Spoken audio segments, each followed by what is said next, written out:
Welcome to This Explainer. Today, we're cutting straight through the noise to unpack the fascinating documented history of how global financial systems actually work, and more importantly, how they shape the world we live in right now. We're going to trace the historical blueprint of systemic control, looking closely at how financial power evolves across generations, how it dictates geopolitics, and how it directly impacts the economic environment you and I operate in every single day. Now, we are constantly bombarded with wild internet rumors and exaggerated conspiracy theories about, secret elites ruling the world from shadowy rooms. But today, we're putting the paranoia aside. We are going to completely challenge those assumptions and look at the hard, mathematical reality of systemic financial power. Because the truth about how global finance actually operates is far more structured and, honestly, far more fascinating than any internet rumor out there. Let's start with Section 1, the architecture of power. To really understand today's modern megacorporations and complex global markets, we first have to go back and look at the original blueprint of influence. That blueprint was established way back in the 1760s by Mayer Amschel Rothschild. And there's a quote from him that perfectly captures his incredibly unsentimental, analytical approach to geopolitics. He wasn't relying on shadowy magic. He was relying on leverage. He figured out very early on that governments in distress, especially those fighting hugely expensive wars, desperately need capital. And that reliance on private capital, well, it grants the lender an absolutely incredible amount of systemic leverage. So how did he execute this vision? He essentially built a highly efficient multinational network before that was even really a thing. He strategically placed his 5 sons in 5 of Europe's major financial centers. They pulled their profits, they communicated constantly, and they exploited price differences across borders, a practice we call arbitrage. If the Paris branch was facing a sudden liquidity crisis, the London branch could just bail them out.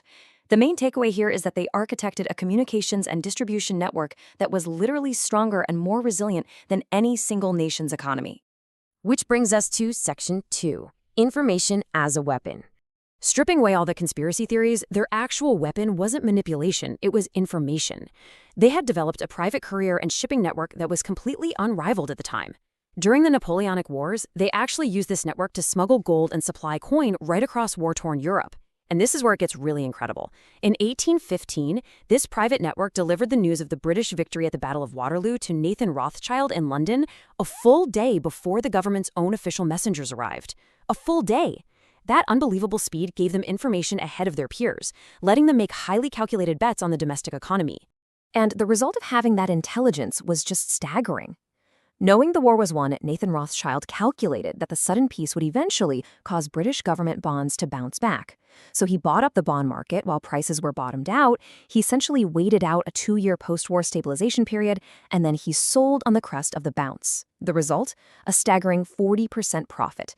With the sheer amount of leverage they were playing with, this was an astronomical sum of wealth, and it was built entirely on speed, timing, and a deep understanding of macroeconomic recovery.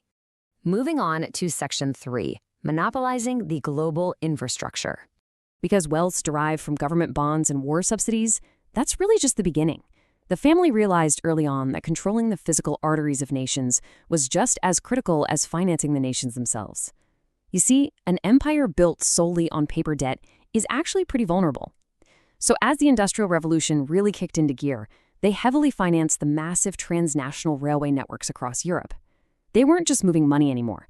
They were securing the very infrastructure that moved the military, the people, and the physical goods. Let's look at exactly how strategic this became. Back in 1830, the Spanish monarchy was facing a massive debt crisis, and the Rothschilds stepped in. But in exchange, they gained control of Spain's mercury reserves. Now you might be wondering, why does mercury matter? Well, at the time, mercury was an absolute logistical bottleneck for purifying gold. By controlling the mercury, they essentially monopolized the entire global gold refining process. So later, as dozens of newly formed nations needed physical gold to back their new economies, they had no choice but to go through this established infrastructure. It was a brilliant choke point. And they certainly didn't stop at gold. They anticipated the massive global shift toward fossil fuels well before most. By 1883, they were already securing oil fields in Azerbaijan and literally laying down the train tracks to transport that oil to the Black Sea. This absolutely proves that controlling foundational infrastructure, whether we're talking about rail lines, precious metals, or energy, is the ultimate long-term leverage in any economy. Now, let's look at Section 4, the Wall Street shift. Here's the thing, though. No dynasty stays on top forever. The changing tides of the early 20th century brought a massive shift in the center of global finance, which really proves that the system itself is always bigger than any one family. The immense costs of maintaining empires, plus the impending devastation of World War I, severely dragged down major European bond prices. The financial strain across the continent became undeniable. Yields rose as governments frantically competed for capital, and European supremacy began to fracture. By essentially missing the pivot to New York, the era of absolute family dynasty dominance really began to wane. The Rothschilds had masterfully financed European wars for decades, but the sheer unprecedented scale of World War I required American credits. And that's when JP Morgan stepped in as the new linchpin of war finance. This massive transfer of wealth and influence across the Atlantic paved the way for the modern institutional era we have today. Which brings us to Section 5. The modern financial leviathan. Let's map that historical blueprint we just talked about, the multinational coordination, the infrastructure control, the structural leverage, onto today's global corporate landscape to see who holds the reins of power right now. A massive, comprehensive study visualized the shift from those old banking dynasties to modern financial giants. When researchers actually mapped out the ownership networks of transnational corporations worldwide, they didn't find a random, chaotic web. They found a highly concentrated, tightly structured bow tie architecture. What that study revealed is that a huge portion of global economic control flows inward to a very small, tightly knit core of financial institutions. The immense geopolitical power that was once held by a network of 5 brothers in the 19th century has evolved. Today, it's wielded by interconnected mega-institutions. Modern private wealth management is largely dominated by the subsidiaries of the world's largest universal banks and massive asset managers. We're talking about players like BlackRock, Vanguard, and State Street. These entities control incredibly large swaths of the global market through mutual ownership and overlapping boards. Finally, Section 6, Escaping the Debt Machine. Now, understanding this immense, concentrated network is absolutely not about feeding paranoia or feeling helpless. Far from it. It's about accurately recognizing the real economic environment we have to operate in today. These massive institutional systems are fundamentally fueled by a debt-based economy. That means their influence isn't hidden in some secret room. It is literally baked into the very interest payments that ordinary citizens, massive corporations, and sovereign nations make every single month.